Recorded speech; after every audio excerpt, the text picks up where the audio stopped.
Hello YouTube, I'm the Canadian Comrade, and this is So You Want to Play Yu-Gi-Oh! A series of videos teaching people how to play the game, how to build their deck, and why you should or should not run certain cards.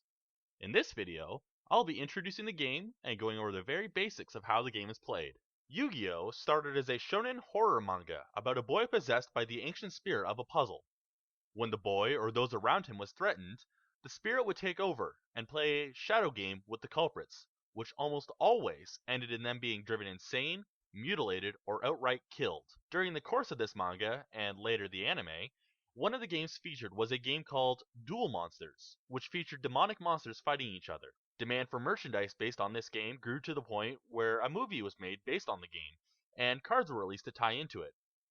The popularity grew more and more, and eventually a spin-off anime was created called Yu-Gi-Oh! Duel Monsters, and the game itself was fleshed out, developing proper rules and growing in popularity enough that eventually it was censored and released in North America in 2002, simply called Yu-Gi-Oh!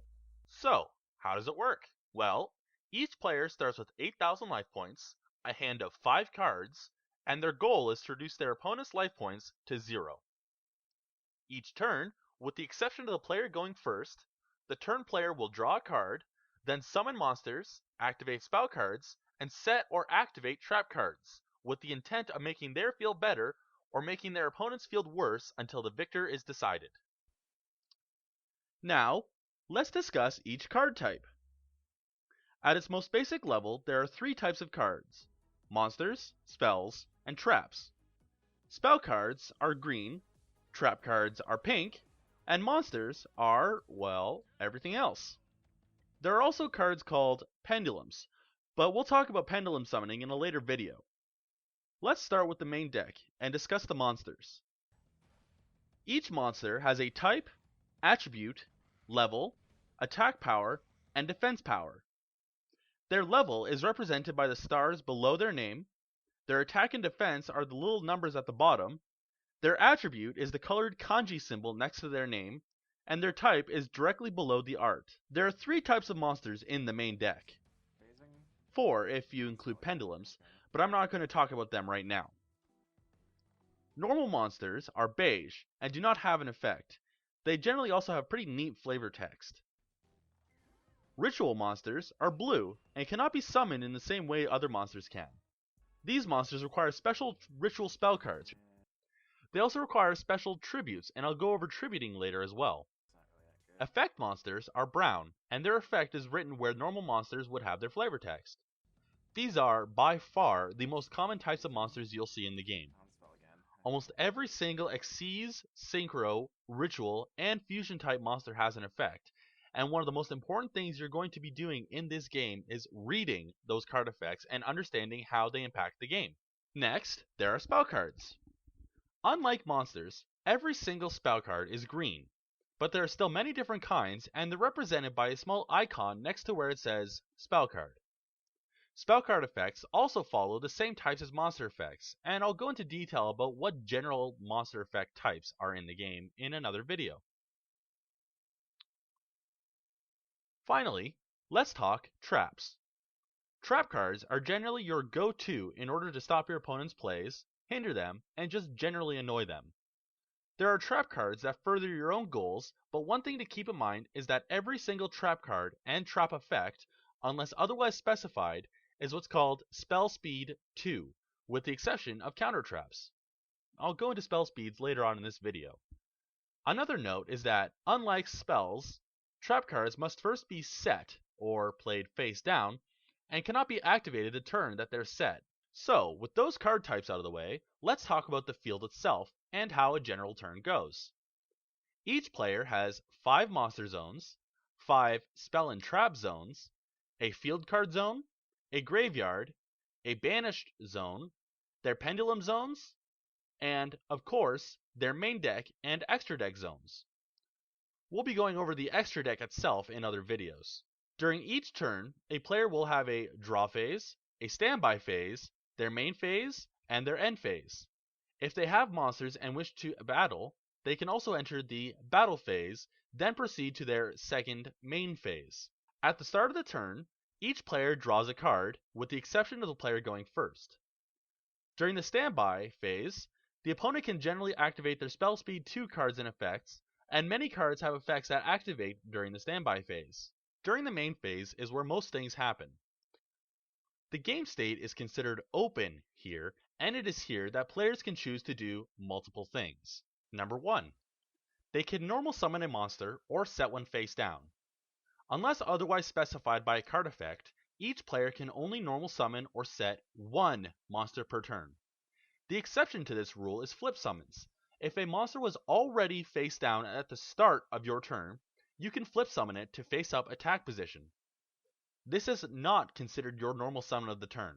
Number 2. They can activate spell cards or already set trap cards, or set spell and trap cards. Number 3. They can special summon from their extra deck, and we'll go into that later. Number 4. They can activate most effect monsters' effects. Number 5. They can change the battle position of their monsters, except those summoned this turn or those who attacked. Number 6. They can tribute summon instead of normal summoning. In order to summon monsters, they require a tribute, and here's where their level comes into play.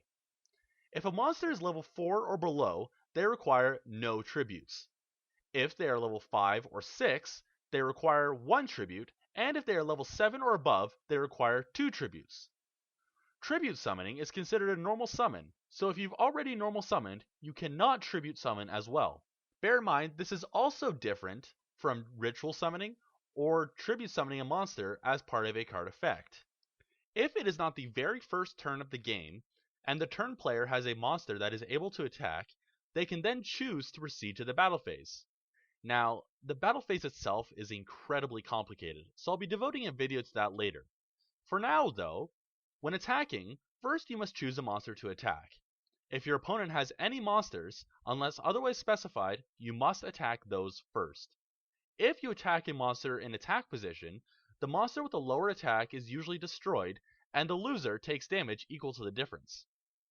If you attack a monster in defense position, if the monster has lower defense than the attacking monster's attack, it's destroyed, but the opponent does not take damage. If the opponent's monster has higher defense, however, the attacking player takes damage equal to the difference, but his monster remains on the field. If your opponent has no monsters, however, you can attack directly, and subtract the monster's attack from their life points. This is generally how most decks are going to win, through attacking over monsters and attacking directly. You can attack with as many monsters per turn as you like, but remember, if a monster declares an attack, they cannot change their battle positions for the rest of the turn, even if they weren't summoned that turn. At the end of the battle phase, the turn player then must proceed to their second main phase. Here, they can do everything I mentioned in the start of the first main phase, and once they're done, they proceed to the end phase, where the opponent can again activate cards as they like. Many cards and effects also apply their effects or have their effects end at the end phase. Finally, in this video, I'm going to talk about the final part of the very basics of this game: chains and spell speeds. As I mentioned earlier, each type of effect, whether spells, traps, or monsters, has what's called a spell speed. Most spells and monster effects are spell speed 1. They can be activated only during your own turn, during your own main phase, or when their condition is met otherwise. These are considered the slowest, and you cannot chain them to other effects. Monster quick effects, quick play spell cards, and most traps are considered spell speed 2. These can be activated in response to anything that starts a chain. This includes anything from summoning a monster, activating, not setting, a card, declaring an attack, ending phases in a turn, for example entering the battle phase from main phase 1, drawing a card, or activating an effect. You can chain as many spell speed 2 cards to each other as you like, but after each one, your opponent then also gets the chance to add to the chain themselves. Finally, counter traps are considered spell speed 3. These generally have very specific conditions, but they can be chained to anything spell speed 2 cards can. Unlike spell speed 2 cards, however, only a counter trap can chain to another counter trap. When starting a chain, cards and effects are activated in response to each other. If the effect has a cost, which is something that must be paid to activate the card, shown by a semicolon in front of the effect, the cost is then immediately paid. The chain will continue to build until both players agree to end the chain, at which point it resolves backwards, starting from the last card played. For example, say I activate a monster effect. My opponent chains Fiendish Chain and pays the cost to target my monster. I chain the quick play spell Mystical Space Typhoon and pay the cost to target Fiendish Chain. My opponent chains the counter trap Dark Bribe to counter my spell card, and I chain 7 Tools of the Bandit and pay the cost of 1000 life points to counter his counter trap. Resolving the chain, my 7 Tools of the Bandit would then negate his Dark Bribe, which would attempt to resolve but have no effect. Then, my Mystical Space Typhoon would resolve, destroying his Fiendish Chain. Fiendish Chain would attempt to resolve, but as it is no longer on the field, it cannot, leaving my monster effect free to resolve with no problem. To have an even simpler example, I attempt to summon Blue Eyes White Dragon, but my opponent has a set bottomless trap hole.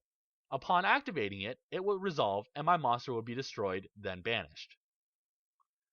Chains play an integral part in the game, and understanding how they work will lead to you becoming a better player. One final tip I'll leave you with. Read everything. Nearly every single problem ever in this game can be simply solved by reading the cards you're playing and those of your opponent. There is nothing wrong with asking to stop play temporarily in order to read a card you're unfamiliar with. Seriously, read cards. Until next time though, thanks again for watching our videos. You guys keep the world turning.